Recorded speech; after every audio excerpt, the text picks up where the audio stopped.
History class. History class at the start of the year honestly kind of sucked for many of us because of how extremely hard it was. And because of that, many kids who were in the honors history class at the start of the year didn't make it to the end. It was like the Hunger Games. Who would live and who would fall to college prep? The answer was between 7 to 10 students, I believe.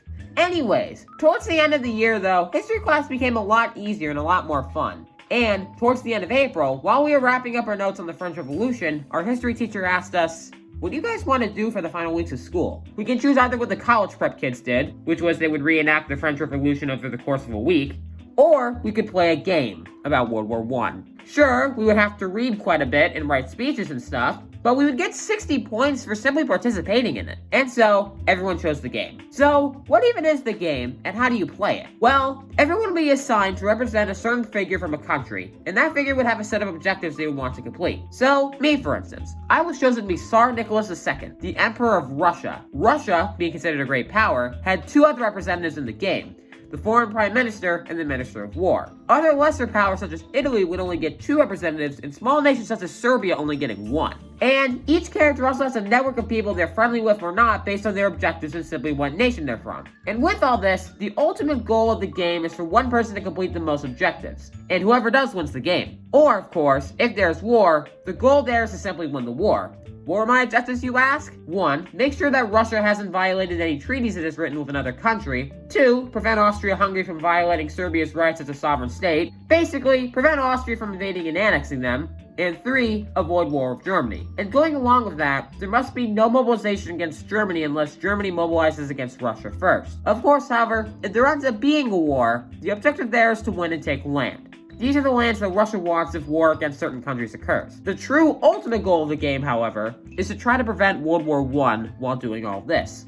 This is going to get very interesting. And so, after the first class when our characters were assigned, I received my first letter email from Wilhelm II, the Emperor of Germany, aka AJ. Nikki, we need to speak on the neutrality of Russia. You are the only one I can trust to keep war at bay. Austria-Hungary may attack Serbia, but they have been enacting in terroristic acts towards Austria-Hungarian peoples, so you must see our side of things. Signed, Willie. I, of course, respond. Willie, with all due respect, cousin, by the way, yeah, we're cousins in the game, Serbia is a sovereign state, and while I do agree war would be a disaster, Serbia is an important ally to us, and we can't let the Austrians violate their right as a free state. Maybe we can work together on this and try talking some sense in Austria-Hungary. They have every right to be angered by the murder of Franz Ferdinand. We are too, but surely the action of one shouldn't be a representation of the people there as a whole. I hope to hear back from you soon. Tsar Nicholas II, Russia. AJ doesn't really budge. I am well aware of the implications that come with a fight between Serbia and Austria-Hungary. Anti-Austria-Hungarian actions and ideals have resigned in Serbia for far too long, and our support stays with Austria-Hungary always. We only beg for neutrality to stay. We've gone 99 years without a large-scale war. Why don't we make it to a clean 100? Eh, friend? This has put me in a strange place, because Germany has doubled down on their support for Austria, which probably means they would join it if we declared war on Austria, which breaks one of my objectives. However, protecting Serbia is also a key objective, and we can't allow the Austrians to invade. So, I decided, how about a conference? Russia, Germany, and Austria to perhaps find neutral grounds and prevent an invasion. And so, I email AJ back, doubling down on Russia's support for Serbia and suggesting the conference idea. AJ once again doubles down on support for Austria, but however agrees to the conference idea.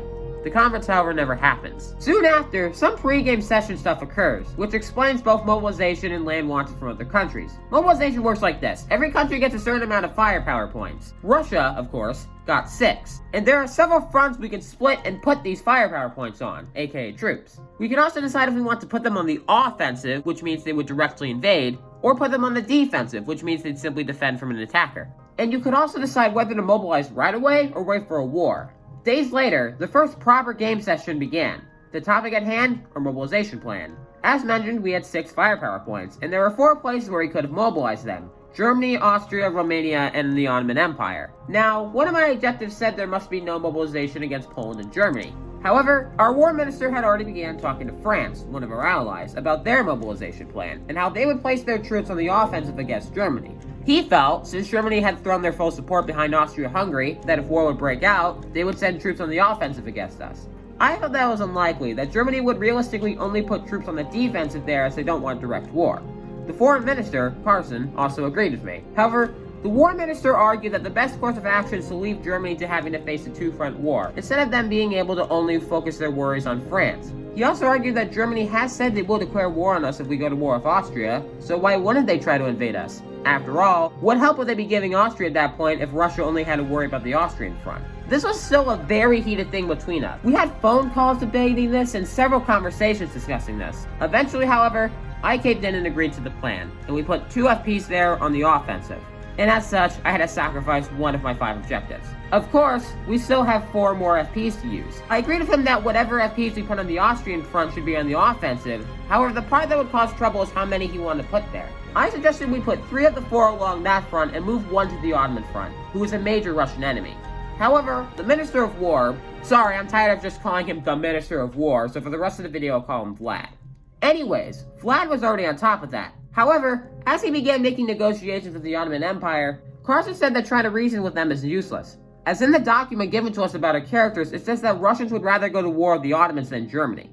Vlad insisted that we can avoid war with the Ottomans, and even get them to help us. You see, the Ottomans desired some land from Greece, and Vlad argued with them that if they help us when war comes, we will help them invade Greece and get them that desired land. However, if they don't agree to ally with us, we will ally with Greece and we will put 1 FP there, and Greece will do the same, and they will have a 2-front war. That pressure seemed to have worked, as Vlad got a note from the Ottoman Empire saying that they will remain neutral, and if Russia was attacked, the Ottomans will stand with us. This was huge, as we had turned one of Russia's biggest enemies on our side. Germany did not like this, however, taking it as an act of aggression. However, Vlad had made it so we presumably didn't need to mobilize against the Ottomans, and so we agreed not to put any FPs there. Romania was the last place we could put FPs, and we had plans to ally with them. However, that would have to wait until the next part of the session, as class is ending. And Austria-Hungary had sent Serbia an ultimatum. In this ultimatum, Austria had stated that Serbia would have to give up its alliances and allow an investigation into the murder of Franz Ferdinand, and if Serbia denied it, preparations for war would soon begin to take place. Serbia denied it, as they did not want to give up their protection. And, as such, preparations for war would continue. And shortly after, we headed in our mobilization plans, and we would begin mobilization immediately. The next half of the session soon began, and the topic of this session was alliances.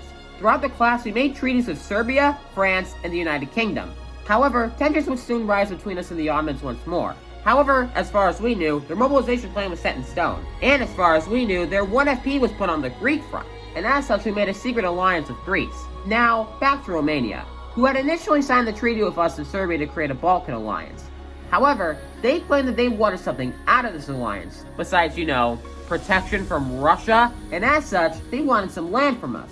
However, since I already had to sacrifice one of my objectives, I instantly said no, and everyone in my faction agreed, so we just didn't sign the treaty for land. Romania wasn't pleased. Even though we promised them protection and Transylvania from Austria-Hungary if war comes, they gave all that up because they wanted even more land. But, whatever, they're still weak, and so there's not much to worry about. And they still signed that first initial treaty with Serbia and us. So, as far as we were aware, we were still allies. So, with our alliances and mobilization plans set in place, there was one thing left to end the session: the news. Our history teacher posted a Google Doc pertaining to important news happening in Europe. In that doc, it was revealed that a Russian ambassador was assassinated by what was speculated to be extremists in Austria-Hungary. On top of that, there were now worker strikes in St. Petersburg, which, if you remember from the real World War I, Russia had to pull out of the war because the Russian Revolution took place and overthrew the government. Tensions were now even higher with Austria, and on top of that, our people were unhappy. Things were tense. It seemed war was inevitable. However, soon a possible blessing was sent to us. It was a message from the United Kingdom. Dear Tsar Nicholas, I am putting efforts towards creating a conference of representatives from major powers to discuss the conflicts between Austria-Hungary and Serbia and finding a peaceful outcome. Please consider my request so that the conflicts and disputes can find a halt. Yours truly, Sir Edward Grey. This was exactly what Europe needed. All the major powers to simply sit down and try to find common ground to avoid a war. And yes, I do mean the major powers only. Serbia wasn't invited, even though the conference relates to the Serbian crisis. Oh yeah, maybe we should invite some of the smaller countries as well. Like, Serbia? No! Are you crazy? Italy, of course! So, instead of Serbia, we got Italy in the meeting along with us. We would come to regret this later. The other countries in the meeting was us, Germany, Austria-Hungary, France, and the United Kingdom. All the countries met in London, aka the front of the classroom, and we began to discuss. What we wanted was Serbia's sovereignty to be protected, and for Greece to gain some land from the Ottomans. The Ottomans at the same time wanted land from Greece. France wanted land controlled by Germany, and Italy wants land from Austria-Hungary. Austria-Hungary argued that Serbia should give up something in compensation for the murder of Franz Ferdinand. Obviously, nobody wanted to give up any land, however, and we didn't know what to do from there, and so the conference was put on pause until the next class by our history teacher because nobody knew what they were doing. So it seems politics really hasn't changed since 1914. I made a political joke. Do I get cool internet points now? Anyways, the next day, the conference continued. One of the first things that happened was that it was announced that Belgium, who was a non-player character, was allied with Germany. Yeah, Belgium. You know, the country that was immediately invaded by Germany in World War I so they could get to France. And it was also revealed that Romania was now allied with the Germans as well. You guys suck. Anyways, throughout the rest of this conference, it was the same arguments as the last one, with how Austria thinks Serbia should pay and how certain places should give up land. However, no country wants to actually give up land. And so our history teacher then tells everyone, look, obviously nobody wants to give up anything. But if we want peace, we have to compromise, even if that means doing something you don't particularly like. And as such, agreements finally seem to begin working out. And then the United Kingdom suggested that we disband all alliances, as they said that the reason everyone in Europe was mobilizing was because of the agreements and alliances. And if everyone was left on their own, they thought, nations would only worry about their own issues. And so, after much more debating, all the powers had seemed to come to an agreement for the treaty. Some land would be exchanged by some countries, including some Russian land to Romania like they wanted earlier, and alliances would be disbanded. And Serbia would be left as a free state. While I disagreed with disbanding alliances and giving up land, if we wanted peace in Europe, sacrifices would have to be made, as many other countries were also sacrificing. And as long as we're preventing World War I, I'm still completing some of my objectives. And so, the vote for the treaty began. For the treaty to be passed, it has to be a full unanimous vote. Russia was up first, and we voted next. Then, Austria-Hungary went, and they voted yes. This was it. Peace finally seemed to be returning to Europe. The two biggest enemies have agreed to the treaty. The next country was Italy, and they voted no. Meaning the treaty, our last hope at keeping peace in Europe, was shot down, and war would have to take place. And why did Italy vote no? Because they wanted land from France. Even though they were getting land from Austria-Hungary, they decided they needed even more. Even though every other country in the conference voted yes, because Italy had voted no, it didn't matter, and the treaty was shot down. Everyone was furious at Italy. We had almost achieved peace in Europe, but because they were greedy and still wanted land, that peace was avoided. And now, we had to prepare for war. Even Germany had a debate about cutting them off, although they ultimately decided to keep them, considering one of the German foreign ambassador's objectives was literally just keep Italy as an ally. So, war was happening, as the next day, Austria declares war on Serbia, and as such, we declare war on Austria-Hungary. Germany then declares war on us, which is then followed by France declaring war on Germany. Other countries such as the UK and Greece also joined in, saying they'll join the war on our side when actual battles begin, and countries such as Italy and the Ottomans saying the same but for Austria-Hungary. So, Europe was at war, and the class was divided. Now, you may be asking how exactly does war work in this game? Well, it's based off the roll of dice. So you see, if you have a high number of FPs in a region compared to your attacker, your odds are more in your favor during the dice roll. For the country rolling, if you get a really low number, you lose the battle. If you get a middle number, the battle's a stalemate, and if you roll a high number, you win the battle. And the number needed to win fluctuates depending on how much the odds are in your favor or not. And, for there to be declared a victory for a side in the war, the winning side needs to be up by +5 compared to the other side. For each victory us great powers got, we would get +3. For the medium countries like Italy, they would get +2, and +1 for countries such as Serbia. And, of course, losing a battle makes your score decrease by 1 and 2 depending on how large the loss was. And so, the battles began. The first battle was the Balkans, which ended in a stalemate. The next battle was on the French and German border. France had 2 FPs there, and Germany had 7. So, you think France would lose here, right? Nope. France actually wins somehow, and it was our first victory in the war. The next battle was Italy and France. Now, you would think, because France had put no FPs there, and Italy's only FP was on the defense, no fighting would happen, right? No. When there's no FP, the defensive troop turns into an offensive troop, which makes the odds 4-1 for the country with no FPs to lose. Thankfully, it still ended in a stalemate. However, we'll come back to this later. The next round is the German front. Stalemate. Then the next front is the Ottoman front. Now, remember how I said that if there's no FPs, it's a 4-1 chance for us to lose? Well, if you remember from earlier in the video, we put no FPs there. The Ottomans, however, now did. We thought they put it in Greece, but they actually put it against us. And so, when the dice is rolled, we lose the battle. However, I had something on my sleeve that I haven't mentioned until now for a reason. A genius card. You see, only 2 students in my grade got these cards.